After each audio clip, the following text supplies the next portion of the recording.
এখানে বন্ধুরা দেখো চা হচ্ছে, চা করছে সকালে।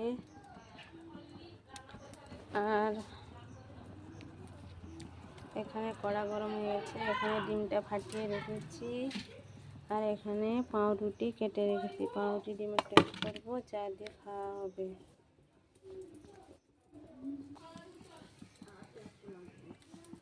এখানে তেল দিয়ে দিলাম, এই ডিম ফাটানোটা দিয়ে দিলাম।